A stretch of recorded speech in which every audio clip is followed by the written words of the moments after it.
प्यारे बच्चों, आज हम आपको क्लास 12 का चैप्टर नंबर 1 सॉलिड स्टेट का लेक्चर नंबर 6 लेके आए हैं। लेक्चर नंबर 6 में हम आगे का पढ़ने वाले हैं। उम्मीद है कि आपने पिछले 5 लेक्चर्स अच्छे से देख लिए होंगे। आज हम आगे इसकी पढ़ने वाले हैं। अगर आप कोई वीडियो पसंद आता है तो लाइक ज़रूर करें और चैनल को सब्सक्राइब कर लें अगर आप चैनल पर नए हैं तो। अगर आपको कोई बात समझ में नहीं आती है कमेंट ज़रूर करें। अगर आपको वीडियो अच्छी लगती है तब भी आप कमेंट करिएगा।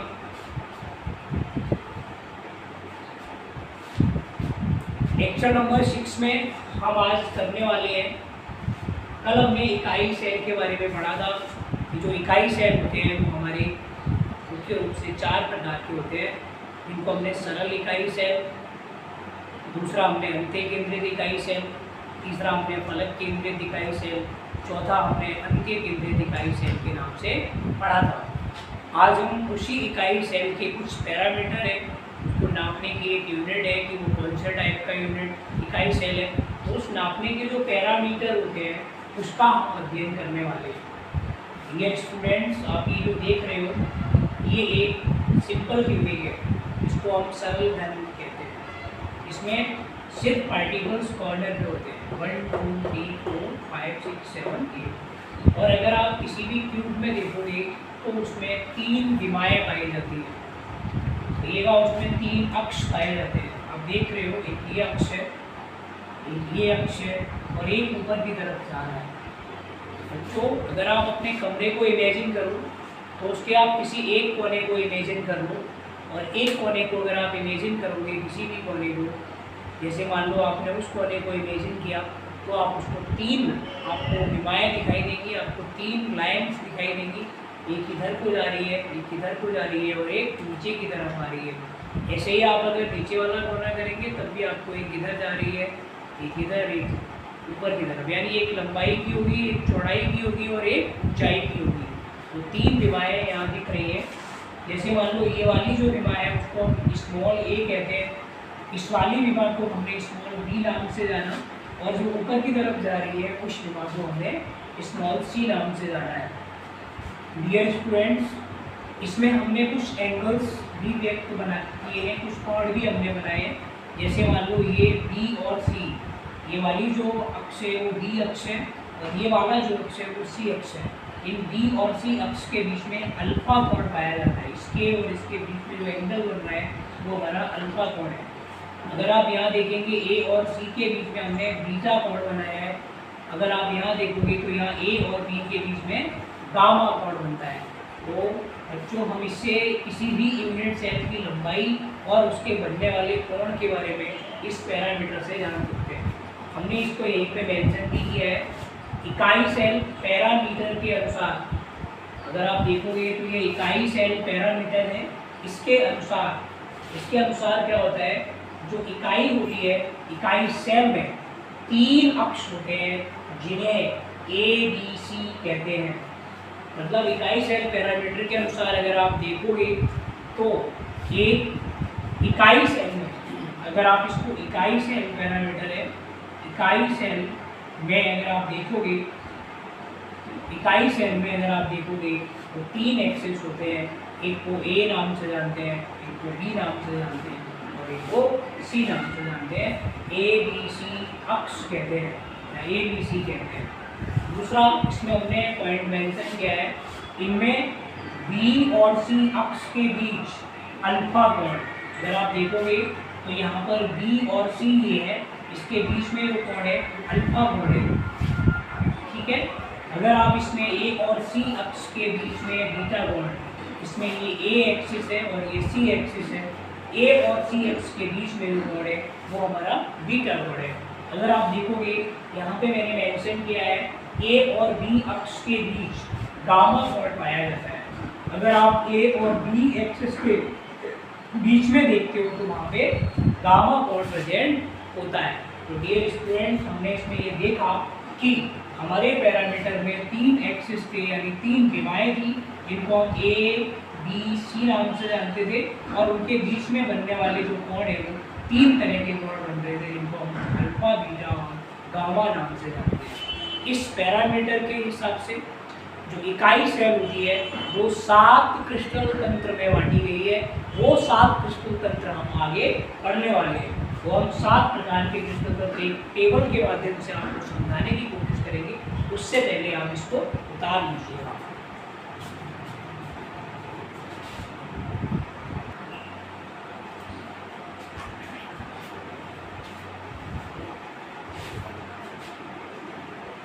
डियर स्टूडेंट्स, अब हम आगे बढ़ने वाले हैं।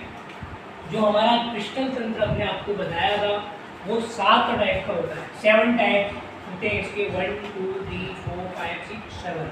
आप यहाँ पे देख रहे हो कि जो आपके जो क्यूबिक सिस्टम्स पहले नंबर पे है, फिर टेट्रागोनल है, इसको हम चतुष्कोणी कहते हैं, ऑर्थोरोम्बिक है तीसरे टाइप का, इसको हम विषम लंबाक्ष कहते हैं, रोम्बोहेड्रल और ट्राइगोनल है, इसको हम त्रिकोणी कहते हैं, हेक्सागोनल षटकोणी है, मोनोक्लाइनिक एकंताक्ष है, और ट्राइक्लाइनिक त्रिकोणी है। इसको पढ़ने के लिए हमने एक ट्रिक बनाया है यहाँ पे याद करने का तरीका। जैसे कि इसको आप लिख लो पहले ट्रैक्टर HMT, ट्रैक्टर HMT इसको हम लिख लेंगे, फिर उसमें से TRA को हटा देंगे। जो TRA है उसको हम यहाँ से कैंसिल कर देंगे, इसको आपको नहीं ऐड करना है। आपको पढ़ना है C नंबर से, C से पढ़ना है, C आगे तक। तो C को हम क्यूबिक मानेंगे, जिसको हम घनीय कहते हैं, क्यूबिक को। उसकी अक्षीय दूरियां अब देखते हैं, A बराबर B बराबर C। इसकी जो अक्षीय दूरियां होती है वो A B C जो है हमने बताया कि अभी आपको पैरामीटर में वो तीनों ही बराबर होती है। इसके जो अक्षीय कोण होते हैं वो आपके अल्फा बीटा गामा तीनों ही जो है एक दूसरे के बराबर होते हैं। Alpha equal to beta equal to gamma equal to 90 degree. अगर आप क्यूबिक जो घनीय इकाई सेल है उसके उदाहरण देखोगे तो आपको मिलेगा NaCl मिलेगा, आपको KCl मिलेगा, आपको हीरा मिलेगा, आपको कॉपर मिलेगा और कॉपर ऑक्साइड मिल जाएगा। ये हमारे आपके घनीय क्रिस्टल तंत्र है, यानी घनीय इकाई सेल। उसके बाद दूसरा आप देखोगे T से देखोगे तो T से टेट्रागोनल हो जाता है, इसको हम टेट्रागोनल को चतुष्कोणी कहते हैं। इसमें आप देखोगे A और B बराबर है, जबकि C जो है वो बराबर नहीं है। आप यहाँ देखोगे कि जो A है वो B के बराबर है, ये A और B दोनों बराबर है, लेकिन जो C है वो बराबर नहीं है। इसको हम लिख सकते हैं A equal to B not equal to C। आप देखोगे इनकी अक्षीय दूरियों में A और B बराबर है, लेकिन C अक्षीय दूरी अलग है, वो डिफरेंट है, A B के बराबर नहीं है। अगर आप इनके अक्षीय कोण देखोगे तो अल्फा बीटा गामा तीनों के तीनों कोण 90 डिग्री के होते हैं। अगर आप इसके उदाहरण है तो सफ़ेद टिन जो होता है वो आपका चतुष्कोणीय क्रिस्टल है, चतुष्कोणीय यूनिट सेल का है या चतुष्कोणीय इकाई सेल का है। SiO2 tin oxide, titanium oxide और अमोनियम ब्रोमाइड के जो क्रिस्टल होते हैं वो आपके चतुष्कोणीय होते हैं। इसके बाद आप तीसरे नंबर का पढ़ोगे O से, O का मतलब ऑर्थोरोम्बिक। ऑर्थोरोम्बिक को हिंदी में कहते हैं विषम लंबाक्ष, जिसमें आप देखोगे A B और C तीनों एक दूसरे के बराबर नहीं है। आप इनके एंगल देखोगे तो अल्फा बीटा गामा तीनों एंगल एक दूसरे के बराबर है, यानी alpha equal to beta equal to gamma equal to 90 degree, यानी अल्फा बीटा गामा तीनों ही कोण जो है वो 90 डिग्री के होते हैं। उसके बाद आप इनके एग्जाम्पल देखोगे, जो कि चतुर्भुजी सल्फर है, BaSO4 बेरियम सल्फेट है, KNO3 जो होता है वो हमारा पोटेशियम नाइट्रेट होता है, जिसका एक और नाम है, इसको शोरा नाम से भी जानते हैं, इसको शोरा कहते हैं। अगर आप इसको 4th नंबर पे आएंगे तो आपको मिलेगा रोम्बोहेड्रल। रोम्बोहेड्रल को ट्राइगोनल भी कहा जाता है, इसको हम हिंदी में त्रिकोणीय कहते हैं।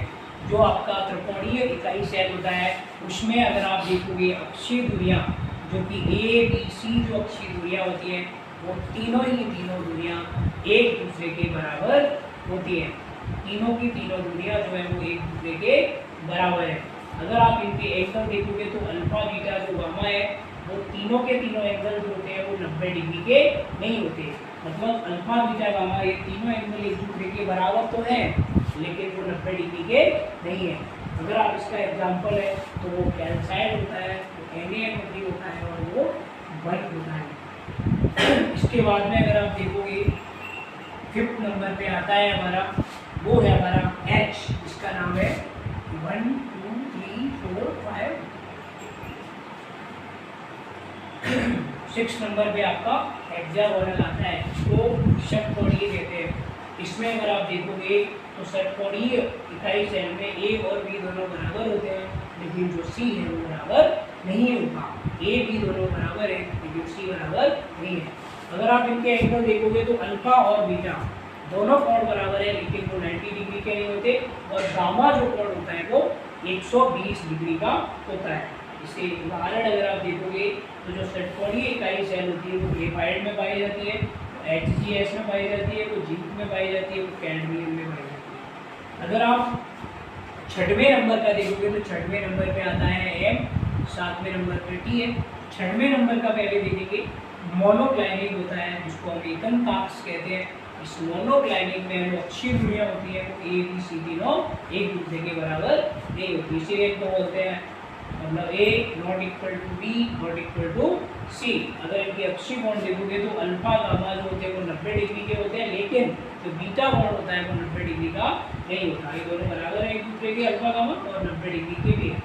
उदाहरण है एकंताक्ष सल्फर एंड जिप्सम, इसके उदाहरण है। यानी एकंताक्ष सल्फर जो होता है और जिप्सम होता है वो मोनोक्लाइनिक होता है, वो एकंताक्ष होता है। अगर आप 7वें नंबर का देखोगे तो 7वें नंबर पे आता है T, इसको हम ट्राइक्लाइनिक होता है, इसको हम त्रिकोणीय कहते हैं। अगर आप इसमें अक्षीय दूरियां देखोगे तो वो A B C तीनों ही दूरियां एक दूसरे के बराबर नहीं है। हम इसको लिख सकते हैं अल्फा नॉट इक्वल टू, इसको लिख सकते हैं A not equal to B not equal to C, यानी A not equal to B not equal to C। के तीनों एंगल एक दूसरे के बराबर नहीं है। Alpha not equal to beta not equal to gamma और वो 90 डिग्री के भी नहीं है। इसके उदाहरण है पोटेशियम डाइक्रोमेट, इसका फॉर्मूला K2Cl2O7 होता है और नीला होता कॉपर सल्फेट होता है, इसका सूत्र होता है CuSO4। अगर आप नीला होने का फॉर्मूला देखोगे तो वो CuSO4 होता है, CuSO4 इनटू 5H2O होता है, 5H2O भी होता है। इसको हमने जो यूनिट सेल थी, जो इकाई सेल थी, उसको 7 प्रकार के प्रश्न तंत्र में बांटा गया है। उसको हमने अभी इसको पढ़ा, आप इसको उतार लेंगे अपनी कॉपी पर और इसको याद करने की कोशिश करेंगे, अच्छे से इसको याद करेंगे। आज हम इस लेक्चर्स में इतना ही पढ़ाने वाले हैं और आगे कल हम इसके आगे यूनिट सेल के बारे में डिटेल में पढ़ेंगे। घनीय जो आपका क्यूबिक जो सेल होता है, क्यूबिक जो इकाई सेल होता है, इस इकाई सेल को हम विस्तार से पढ़ने वाले हैं। आज के लिए इतना ही। अगर आपको ये वीडियो पसंद आया हो तो लाइक, सब्सक्राइब एंड कमेंट करें। धन्यवाद।